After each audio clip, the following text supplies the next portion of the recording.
sim, sim.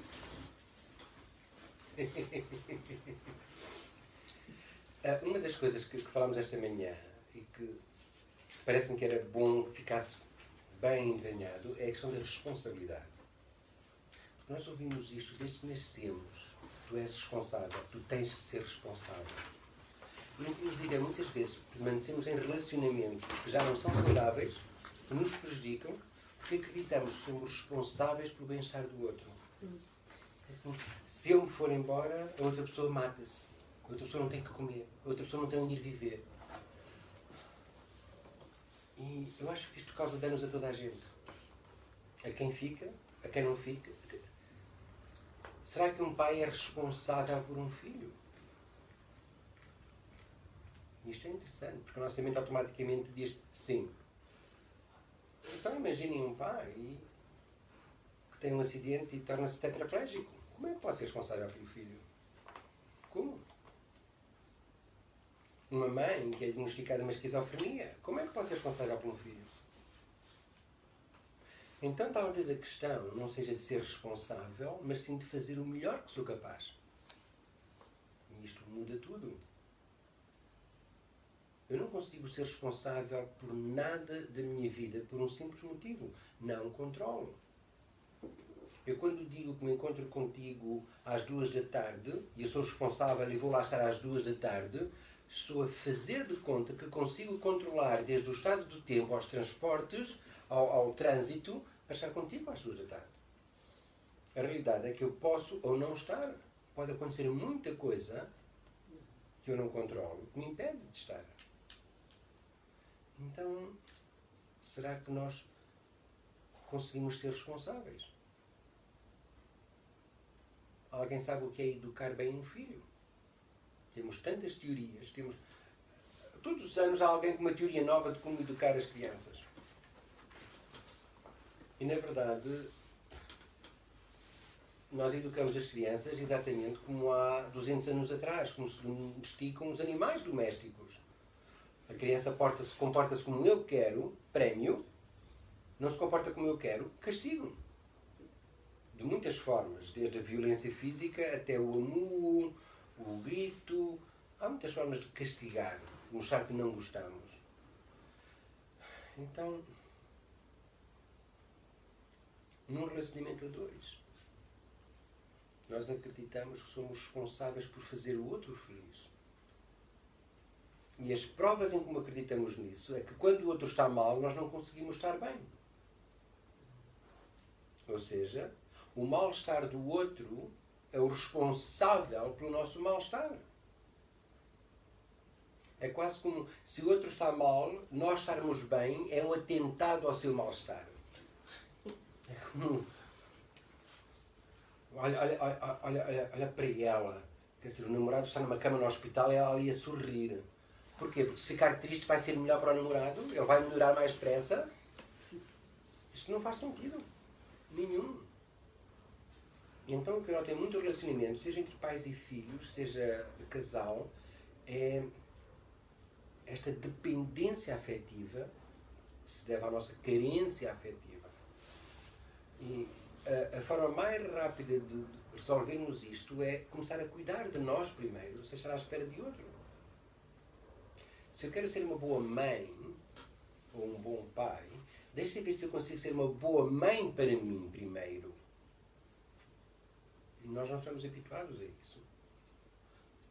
Então começo por ver o que é para mim ser boa mãe. Deixa ver o que é isso para mim.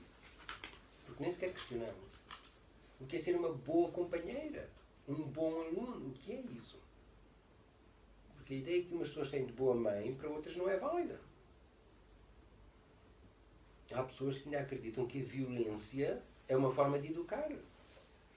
E se acreditam, é assim para elas. E para mim é mais... Eu só consigo ser responsável por aquilo que penso. Mais nada. Não controlo as mãos, as pernas. Eu tenho a ilusão que controlo, mas é uma ilusão. Não é realidade.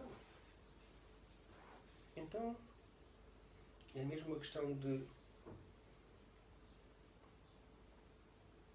sempre que eu estou em stress com alguém, sempre que o comportamento de alguém mexe comigo, eu parar para eu verificar o que é que tenho a aprender com isso. O que é que ela ali para mim? É um bocado esta história de, que eu acho uma delícia, de autoestima e cursos para aumentar a autoestima. As pessoas vão dar toda a vida nesses cursos porque não é possível aumentar a autoestima. Cada um tem a que tem. Ninguém consegue ter mais do que tem. E talvez não seja tanto a questão de a pessoa não ter autoestima, talvez seja mais a questão de se ter esquecido de si. Talvez a questão da autoestima é só esquecer-te de ti. Cuida de ti. A autoestima aparece naturalmente. Porque ela está lá. Ela está lá. Cuida de ti. E este cuidar de mim é não ter receio que as pessoas não gostem de mim. Que vai acontecer. Há pessoas que vão gostar de mim, há pessoas que não vão gostar. É ok. No mundo é assim. É como ter medo da rejeição. Isto é tão esquizofrénico. A rejeição vai acontecer. É melhor aceitarmos já isso. A rejeição vai acontecer. E é muito fácil. A rejeição funciona assim. Podes ir comigo ao teatro logo à noite? Podes? Ok, eu adoro-te. Olha, depois do teatro, estava a pensar irmos à discoteca até às 5 da manhã. Pode ser? Não? Ah, merda. Deixa eu ver. Gostas de ir à discoteca? Já te rejeitei. Repararam o que eu fiz? E isto foi um exemplo, mas é isto que acontece na rejeição. As pessoas aproximam-se de nós quando nós temos o comportamento que elas querem, porque nós fazemos o mesmo. Nós também fazemos isso. Então a questão é de eu não me rejeitar a mim. É a única pessoa que eu não consigo rejeitar, se estiver consciente. E se eu não me rejeitar e aceitar as minhas falhas, aceitar o meu lado negro, então também estou em paz com o lado negro dos outros. Não há problema nenhum. Vocês sabem aquela história do lobo branco e do lobo preto, que é muito mal contada. Digo, é mal contada. Mas a história basicamente é de um chefe Cherokee, índio, que estava com os 2 netos e a contar-lhes a história de que dentro dele viviam 2 lobos. Um lobo branco, que era meigo, era carinhoso, era atencioso, pacífico. E um lobo negro, invejoso, oportunista, falso. E o chefe índio perguntou aos netos qual dos 2 lobos deveria alimentar. Agora, a história que se conta no Ocidente é que os netos responderam lobo branco. Ah, muito bem, lobo branco, é bonito. A verdade é que os netos responderam que não sabiam. E o chefe respondeu, os 2. Os 2 lobos. Porque se eu for à caça e não conseguir apanhar nada, eu chego à aldeia e a vossa avó vai estar zangada comigo e eu preciso do lobo branco. Ser meigo com ela, compreensivo, atento, carinhoso. Mas se outra tribo tenta invadir-nos, eu preciso do lobo negro, que é astuto, que é oportunista, que é falso e pode criar barreiras e atacar a tribo que nos vai invadir. E basicamente esta história o que encerra é que nós temos um lado de luz e um lado de escuridão. E ambos são úteis. E a maior parte das filosofias, mesmo nas alternativas, ensinam-nos que devemos rejeitar o lado negro. O lado negro é feio, é mau. O egoísta, o invejoso, o depressivo. Não, nós não queremos isso. E a verdade é que eles existem.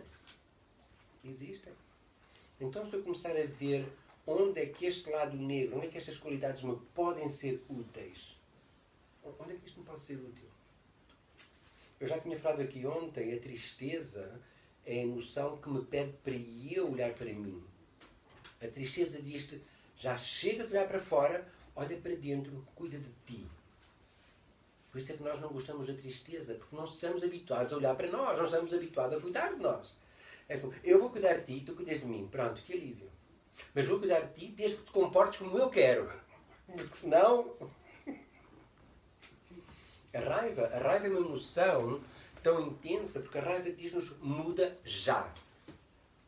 A raiva não diz, olha, vai pensando em mudar. Vê os encontros. Não, a raiva diz muda agora. Não esperes. Okay? A inveja é a emoção que diz Tu podes ir mais além do que pensas. Tu és capaz de mais do que pensas que és capaz. A inveja é uma emoção lindíssima, se eu a compreender. O egoísmo, o ser egoísta, há um egoísmo doentio, como todas as outras emoções, e há um egoísmo saudável. O egoísmo doentio é pensa em mim, faz-me feliz. Eu vou-te fazer aqui também. Tenho um livro das 5 às 6, pode ser? Para te fazer feliz, porque nas outras horas não dá. O egoísmo saudável é o egoísmo que eu vou cuidar de ti porque isso faz-me sentir bem a mim. Compreendem a diferença? O egoísmo saudável é eu vou ajudar-te porque ao ajudar-te eu sinto-me bem. É egoísmo, mas é saudável. Por outro lado, o altruísmo muito raramente é saudável. O altruísmo é extremamente doentio. O altruísmo é dar de mim aos outros e, regra geral, o que acontece, eu dou de mim aos outros e depois cobro. E isso vê-se quando as pessoas estão a passar por uma separação, que contabilizam tudo o que eu fiz ao outro. Porque eu cuidei de ti, porque eu levei-te, porque... É um altruísmo muito falso. Depois há outro altruísmo das causas nobres, não sei se conhecem alguém assim. Por exemplo, eu faço voluntariado no São João com criancinhas sem braços e sem pernas. Este tipo de exemplo, sabem? De ter necessidade de... Eu sou voluntariado, eu faço voluntariado no Iraque, de 15 em 15 dias vou lá. Percebem? Não há altruísmo nenhum aqui. Há um necessitar de validação, de atenção. Eu estava a pensar no altruísmo de sermos tudo para os outros porque não nos anulamos a nós próprios. Por isso é que não é saudável. O altruísmo não é saudável porque normalmente as pessoas que se dão muito aos outros não sabem cuidar delas. Não sabem cuidar delas. Foi uma das primeiras coisas que eu aprendi e que me foi difícil, portanto, não estou a dizer que isto é fácil. Uma das primeiras coisas que eu aprendi foi prestar-me atenção em mim e cuidar de mim primeiro. Porque quando nós cuidamos de nós a 100%, tudo o que fazemos aos outros é sem estar à espera de um retorno. Não estamos à espera de retorno porque eu ajudo-te e não há nada que tu me possas dar que não tenha dado já a mim. Portanto, ao tu me das qualquer coisa, é só um bónus. É um bónus. É como... É assim para tudo. Dar-me a mim primeiro, porque depois dar aos outros é fácil. É muito fácil. Em relação a queixar-me, a mim parece muito saudável queixar-me à pessoa que me pode ajudar. Queixar-me à amiga, ao tio, não é mais procurar validação para o meu estado de vítima, que é o que as pessoas fazem. E vítimas, é fácil de notar onde é que há uma vítima, porque a vítima gosta muito de se queixar do coitado de mim. E vítimas têm vidas cruéis porque maltratam-se a si mesmas primeiro e depois maltratam todos aqueles que não concordam consigo. E eu notava isso de início porque eu fazia muito isto inocentemente. Do género alguém vitimizar-se dizendo ando há 2 anos com dores nas costas. E eu pensava e dizia, andas há 2 anos com dores nas costas e tens onde ter essas dores, tens uma cama onde ter dores, e tens comida, e tens água, e tens roupa. Isto é fantástico. E as pessoas não gostavam de ouvir isto. Tu não estás a validar a minha dor nas costas. E depois isto ficava mais riso, porque era como, mas isto quando é que é tua? Quer dizer, percebe? É minha dor, tua? Não sei o quê. Foste à loja comprar 2 quilos de dores? Isto não faz sentido nenhum. É muito mais honesto dizer, há aqui uma dor. Há aqui uma dor. Está aqui, não sei por quanto tempo, e alguém me diz-me para ir ao osteopata, ou à acupuntura, ou ao fisiatra, não sei. Agora, isto leva-me de volta ao tema da responsabilidade. Será que eu consigo ser responsável por este corpo? Eu aqui há uns tempos fiz uma escola de verão. Eu já posso falar porque a pessoa morreu, entretanto. Mas fiz uma escola de verão e estava lá um senhor da área da saúde convencional. E ele ensinou aos outros participantes, eram umas 50 pessoas, ensinou-lhes a ter uma vida saudável. Durante aqueles 8 dias, a ter alimentação saudável, vegetariana, nada de fritos, fazer meditação uma vez por dia, fazer pilates, fazia yoga, corria. Eu fiquei a saber que pouco tempo depois ele tinha morrido de uma paragem cardíaca. Ou seja, nós podemos cuidar do nosso corpo e mesmo assim ele adoecer. Aquela história de se dói isto é por causa daquilo parece-me violenta. Porque há muitos motivos para o corpo adoecer. Desde fatores ambientais a genéticos, a emocionais. São tantos os fatores. Como é que eu os posso reduzir só a uma coisa? Num adulto, muitos problemas de saúde são devidos a estados emocionais por resolver. Mas não podemos limitar tudo a isso. Não podemos, não faz sentido nenhum. Então, será que eu consigo ser responsável do meu corpo? Já almoçaram? Ok. Quantos de vocês se lembraram de dizer ao pâncreas que está na hora de produzir insulina? Porque se esqueceram de estão tramados. Neste momento, os vossos níveis glicémicos já estão lá em cima. Mas há uma responsabilidade em manteres essa função do teu corpo executa tão naturalmente. Não sei. Verifique. Qual é que parece mais honesto? Tu és responsável pela saúde do teu corpo ou tu podes cuidar do teu corpo tanto quanto te é possível? Sim, sendo possível, muito flexível. Porque muitas vezes simplesmente ser responsável. É como tu és responsável por cuidar do teu corpo, és diabética e um amigo que não sabe que és diabético traz-te um bolo de chocolate. Exato. E o que é que a pessoa que é responsável diz? A pessoa que é responsável diz: filha da puta do meu amigo, se fosse meu amigo a sério, não fazia destas.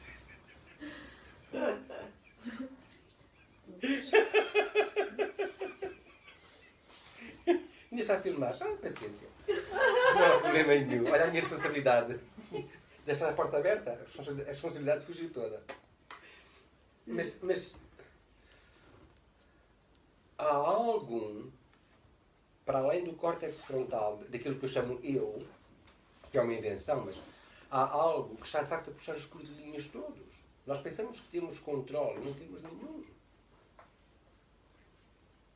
Então, como é que eu consigo controlar não comer uma fatia do bolo de chocolate, sendo diabético, quando me apresentam o bolo à frente e as papilas, isto começa a salivar, o estômago começa a roncar, eu começo a sentir um desconforto?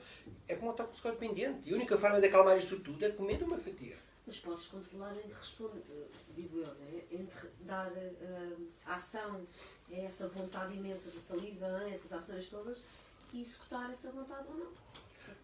Minha querida, já estás aqui desde ontem e talvez não tenhas apercebido, mas já integraste uma coisa que fizemos ontem. Lembras-te de eu ter dito ontem de aprender a, entre aquilo que acontece, a minha reação, criar um espaço? Pois. Ok, mas isso é quem começa a tornar-se consciente. Porque quem não consegue, não consegue. Não adianta. Não adianta. É como a pessoa sabe que aquilo faz-lhe mal e, no entanto, não consegue controlar. Não adianta. Portanto, é mesmo criar um espaço entre o que acontece e a minha reação. Crianças fazem isso muito bem e nós não gostamos. A criança, nós dizemos come a sopa, ela diz não. Este não é criar esse espaço para ver se quer comer ou não, se tem fome ou não. Vai verificar. E nós não gostamos disso. Não, come a sopa, agora. E aqui é a mesma coisa. Sabes a história do escorpião e do sapo? Um escorpião queria ir para a outra margem do rio, tinha mais alimento, mas não sabia nadar. Então pediu a um sapo ajuda. E o sapo disse, não te posso levar, porque tu vais-me espetar o ferrão e morremos os dois. E o escorpião disse, eu juro que não faço isso, prometo, eu não, porque eu preciso mesmo de ir para a outra margem, eu quero ir para a outra margem. E o sapo acreditou no escorpião. O escorpião saltou para as costas do sapo, o sapo meteu-se à água, e quando iam ao meio do rio, o escorpião espetou-lhe o ferrão. E o sapo começou a sentir o veneno no corpo e a afundar-se, e virou-se para o escorpião e disse, por que fizeste isto? Vamos morrer os dois. O escorpião respondeu-lhe, Não consegui evitar, é a minha natureza. A partir do momento que nós compreendemos as implicações em termos de neuropeptídeos, em termos de funcionamento de cerebelo, córtex frontal, começamos a compreender porque é que alguém é criminoso. Porque é que alguém comete um crime. É como se tu acreditas que precisas de dinheiro para estar bem, tu vais sujeitar-te a um emprego que não gostas. Pois. É uma ligação quase natural. Exato. A partir do momento que eu acredito em algo, é como eu estou a sentir mal e se eu acredito que é o bolo de chocolate que me vai fazer sentir bem, não é A fácil. mesma coisa num relacionamento. Se eu É a acredito que mesma preciso de um relacionamento, eu vou encontrar uma pessoa com a qual não vou ser feliz, provavelmente. Sim. Então, a única relação que eu consigo ter honesta a 100% é comigo. Ser honesto comigo. Ser responsável comigo. E não é fácil. Não é fácil. Portanto, até eu conseguir esse nível de responsabilidade para comigo, a responsabilidade comigo, para mim, isto significa cuidar de mim. Ir receber uma massagem. Ir a um restaurante sozinho, eu comer comigo, é tão boa a minha companhia. Mas quando digo ir comer comigo, ir a um restaurante, não é levar o Facebook, ou levar um livro, uma distração, não, é estar presente para a comida. É estar presente para a comida. Por exemplo, uma coisa que nós fazemos com frequência, e isto é mais necessário do que não ouvimos, é insistir naquilo que dizemos. Nós fazemos isto. Sim. Eu digo-te, por exemplo, queres um chocolate? E tu dizes não. Anda lá, são bons. Ou seja, eu não gostei daquela resposta. Não é essa a resposta que eu quero ouvir. Nós fazemos isso. Continuamente. Eu lembro há pouco tempo, com a minha mãe, que foi uma delícia. Estava lá um senhor em casa a almoçar, que eu não conhecia, e a minha mãe virou-se para ele e disse: Só José, só comes isso? Tira mais. E o homem que está a dizer: Não, já chega. Anda lá, tira mais. Não quero. E a minha mãe pega na travessa e diz: Mãe, eu já disse não quero mais. Eu já disse, não quero mais. Mas as pessoas fazem isso.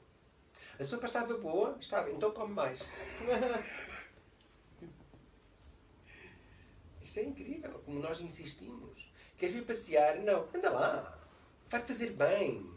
Não, já apetece-me estar em casa. É por isso que estás gorda. Porquê que não vais passear? Anda lá, vamos passear.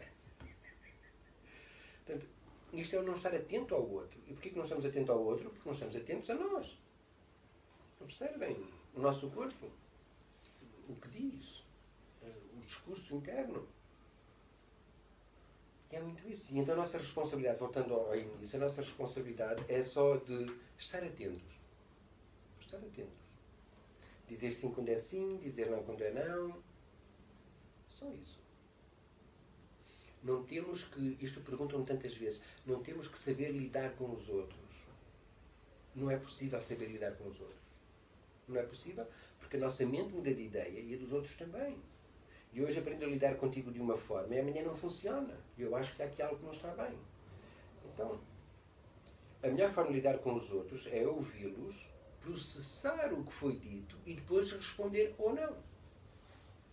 Não tenho que dar uma resposta imediata. Não tenho. É só isso. Mesmo em relação a filhos, quando eles não têm comportamento. Filhos, como maridos, como pais, irão sempre picar-nos nas áreas onde nós ainda não estamos em paz. Mesmo. 100%. É impressionante. São muito fiéis. Irão sempre mostrar-nos onde é que nós ainda não... Sobretudo é isso. Vocês fizeram aquelas folhinhas que eu pedi ao almoço? Já vem de ontem. Sim, podem carregar o botãozinho.